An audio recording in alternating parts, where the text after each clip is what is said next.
Hello, I am Susana Costas, and I'm here to present the work we have been doing around the modeling of aeolian processes in order to simulate the growth of coastal dunes.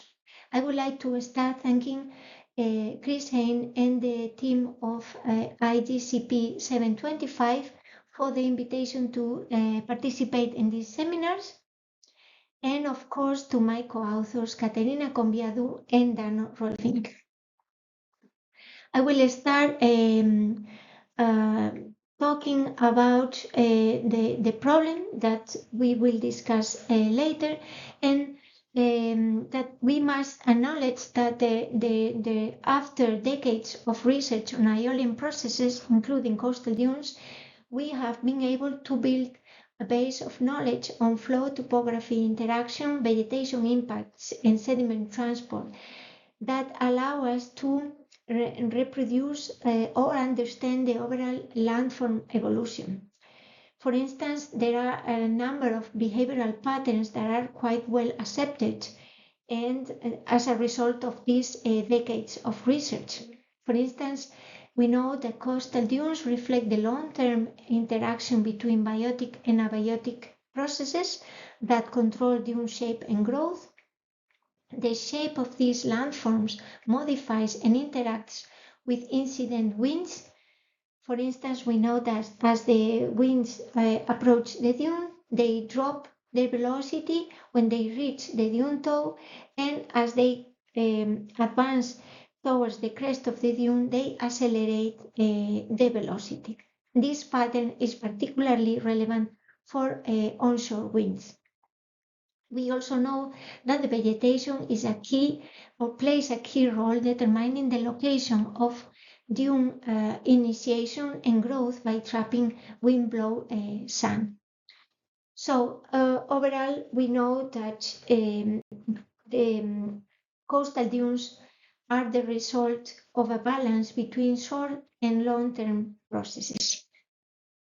Yet, little is known about the influence that dune shape, namely dune height and slope, together with vegetation cover and wind direction, may have on the process of dune growth and recovery.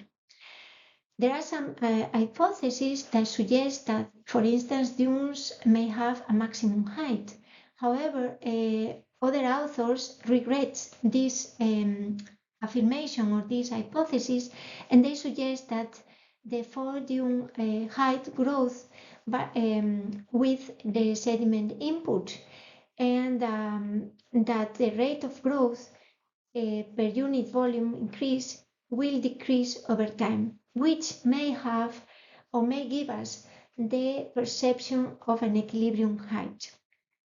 We also know that sediment flux limitation to the dune toe is related to fetch-induced sediment availability, and that sediment flux limitation of the dune crest is related to the transport capacity, which is in turn determined by wind velocity and distance traveled over the vegetation.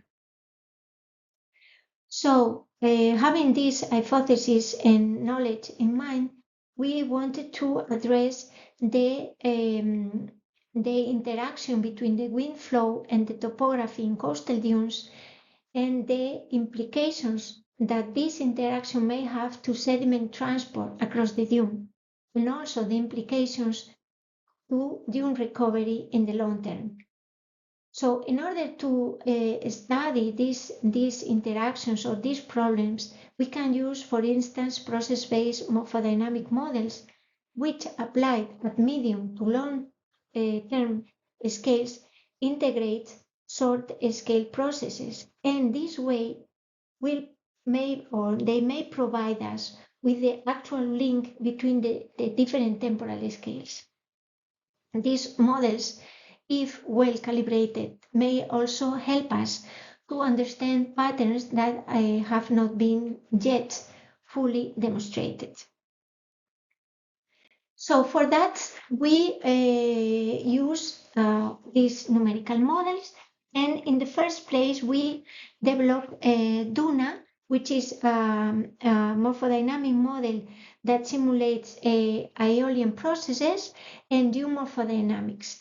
And the idea was to couple this model with XBeach, which already exists and is a beach morphodynamic model, and which would simulate the marine processes. These two can run in a loop depending on the introduced conditions. The inputs to the models are waves and sea level, winds, and a number of calibration parameters.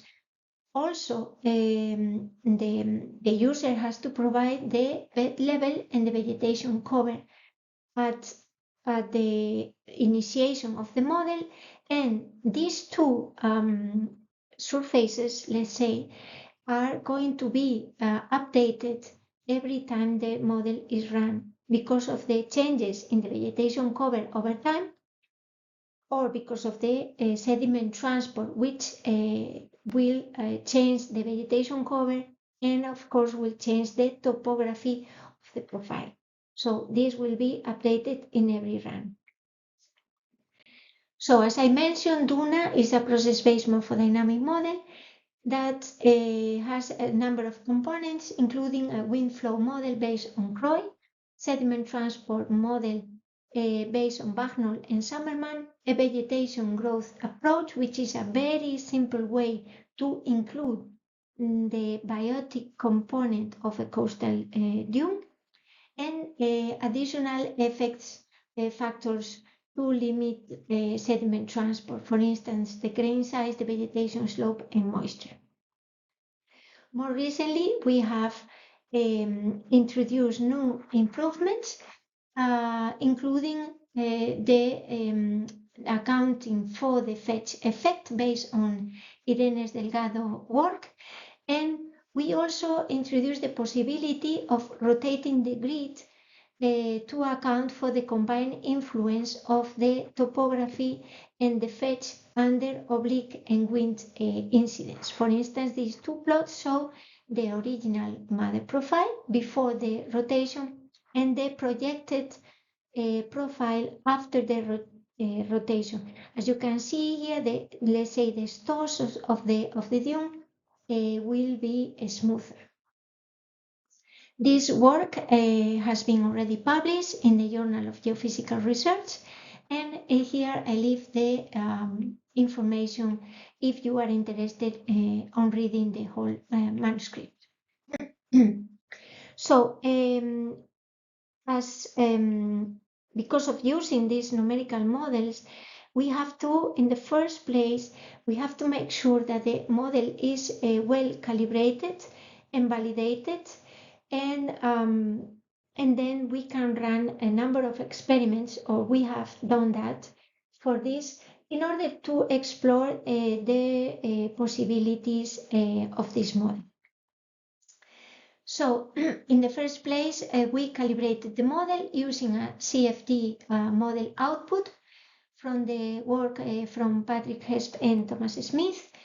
And as we see here, there is a very good agreement between the CFD output and the calibrated model, despite the fact that Duna is a very simplified model when compared to a CFD model. So, of course, there are some differences or limitations in Duna. For instance, it overestimates the stagnation of the flow at the dune toe, and it underestimates the drop of the velocity on the back of the dune. However, overall, the results are pretty good, and there is an improvement as the angle of approach of the wind increases. Then we use observations to validate the calibrated model. In this case, we use the results from SWATS and the observations after the deployment of 3 anemometers across a dune at the dune toe, the stores, and the dune crest. And we have to say that we were quite happy with the results. As you can see here in these 3 plots, from the lower, which is at the toe, and the top at the crest. The red is the results from Duna, and the blue are the observations. Of course, there are some disagreement in some areas between the model and the observations, but we also have to keep in mind that we are using a very simplified model 1D, and that dunes are very much 3D futures, and so some additional interactions that cannot be included in 1D model may have occurred and may explain these small differences between the observations and the model. Then we pass to validate the sediment transport using field observations, so comparing with measurements from topographical changes at a monthly time scale. As we see here, the model was able to reproduce the accumulation at the dune crest of a fairly vegetated dune. Of course, there are some limitations. For example, it overestimates erosion at the stones, but the main change, that was the accumulation on the crest, was able to be reproduced. Then we also compare with the results after a year of topographical changes, and we were quite happy to see that the model was able not only to reproduce the accumulation at the crest, but also along the lee side of the dune. And this is very important because it tells us that there is some, that the model has some capabilities to eventually reproduce or simulate the adaptation of coastal dunes to sea level rise. So this was a very good result. Of course, there are some differences, especially on the mounts of the dune, but these are because we were using a continuous vegetation cover, which is not the reality. However, we prefer to keep it that way in order to not overtune the model. So once we were happy with the calibration of the model, we passed to the second part of the work, that was running a number of experiments, wind flow and sediment transport, in order to see if the model was able to reproduce those behavioral patterns that have been already observed over these decades of research. So for that, we divide the wind directions in a number of beams: onshore, oblique, and highly oblique. The dune height, which is in the x-axis, ranges from 4 to 26 meters, and the stoss slope from 0.29 to 0.5. In the left column, we see the changes observed depending on the wind direction at the toe, the center at the stones, and finally the right column at the crest. So focusing on the dune toe, we see that there is, as expected, wind velocity reduction with the elevation of the dune, and this follows a logarithmic pattern, and with the slope a linear pattern. The lower wind impact occurs with greater wind angles, as we see here. The difference in the wind flow is lower with the higher oblique winds, and for onshore and oblique winds, the slope impact decays with the height. So the values converge. However, the slope gains importance for highly oblique winds. As we see here, the different slopes are more separated or easier to recognize. When we look at the stoss and the crest, we see the acceleration of the velocity as we approach the crest. Of course, we see acceleration at the stoss, across the stoss. However, the maximum acceleration is at the crest and increases with the height of the dune again, and the impact is lower as we increase the angle of approach. Regarding the volume change experiments, we use a temporal series of winds observed in the work by Schwartz, divided in the wind direction beams for the same morphologies of the dunes. So the results indicate for the dune toe, again, we separate the dune toe, the stores, and the dune, which includes the stores and the crest. The results show an increase in the accumulation of sediment as we increase the elevation of the dune, and this follows a logarithmic trend, and the changes are lower as we increase the angle of approach. When we move to the stores and the crest, we see a reduction in the accumulation with the height, as we see here. We see that all the morphologies recorded positive net change, so all the changes were positive, which means that the sediment was retained within the system. But we also see that for onshore and oblique winds, the stores is cannibalized for heights above 10 meters. So once for the low dunes, we see positive changes. However, after a certain height of dune, for instance, around 14 meters, and depending on the stores slope, we see that the stores is eroded. And despite this erosion, the sediment seems to be maintained within the building of the dune. This effect, as I mentioned, is stronger or more obvious for onshore and oblique winds. Regarding these volume change experiments, so the previous results were looking at non-limiting supply conditions, so not fetch limited conditions, and here I show the results in the case of limited fetch, so in the case of limited supply conditions. As we see, the previous results were in gray, are now in gray, and this is the new result. So we see a significant drop in the sediment transport or accumulation at the dune toe. And for the stores and the overall dune, this effect of the fetch or the supply limiting conditions is not so important, and it can be only detected for the smaller dunes. So this raises two questions. In the first place, we should ask ourselves what is the contribution then of sand towards the crest.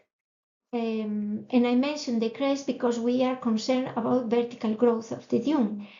And then what is the contribution of the beach to the growth of the crest, or the vertical growth of the dune?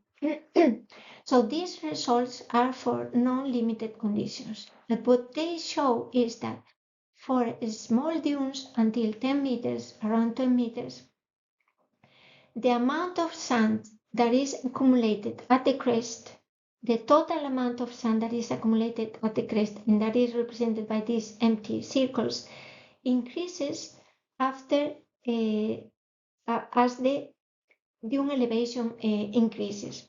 However, after this elevation, around 14 meters or so, there is a difference or a decouple between what is storage or accumulated at the dune crest and what is delivered from the beach. And as the elevation dune increases, this difference increases.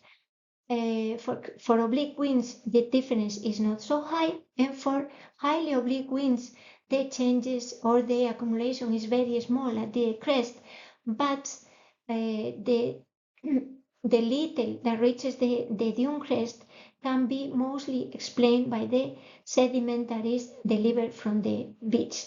So what happens here in the very high dunes is that very little sand is coming from the beach. However, a lot of sand is coming from the cannibalization of the stores, as we saw before.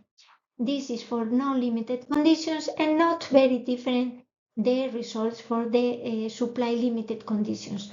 Only there are some differences for the small dunes, because in the case of the small dunes, all the growth, vertical growth of the dune can be explained by the new sand that is delivered from the beach and not by the recycling of sand from the stores towards the crest of the dune. But this is when we consider a fairly vegetated dune. However, if we consider highly vegetated dunes or low vegetated dunes, the results must be quite different. For example, when we increase the density, we fix the stores and then we enhance the accumulation of sediment across the stores and prevent the cannibalization of the stores. However, we also prevent the vertical growth of the crest, for instance. And the volume of sand that reaches the dune is sourced by the beach. Most sand is retained with the stores, and the crest only gains new sand from the beach in the case of the low dunes. In the case of highly vegetated dunes. So these are the results for the onshore, the oblique, and the highly oblique winds. Of course, as the winds become more oblique, the effect of the vegetation is attenuated or not so significant, because also the amount of sun that is delivered is smaller, and so the importance is also lower. So to finish the presentation, we must see that despite using a rather simplified 1D approach, which is Duna, we seem to be quite okay, and we were able to reproduce quite fairly well-accepted patterns of wind flow and morphology interaction, also of sediment accumulation and the main impact of vegetation. So there is still a room for improvement, and that needs to be based on more observation or other sources of data to make sure that the numerical model is well calibrated and validated, so we can trust the outputs. So what we have learned from the model is that wind velocity interacts with the wind morphology. The impact increases logarithmically with the dune height and linearly with the dune stoss slope. The capacity of dunes to vertically grow depends on the elevation. So as the dune height increases and its stoss becomes steeper, the vertical growth is limited.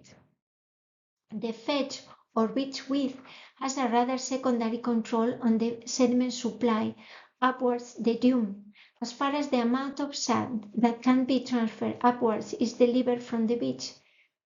The small capacity of high dunes implies very small amount of sand can be transferred from the beach. The results also suggest that the fetch length can be affected by the morphology of the dunes, and this is known as the stagnation zone, or it's like a shadow zone that projects towards the beach when the dunes are very high. And as suggested by Schwartz, sediment flux towards the dune toe depends on fetch-induced sediment availability, which in turn may be controlled by wind direction, while the sediment flux towards the dune crest depends on the wind velocity and the distance traveled over the vegetation. And this is all for now. Thank you very much for your attention.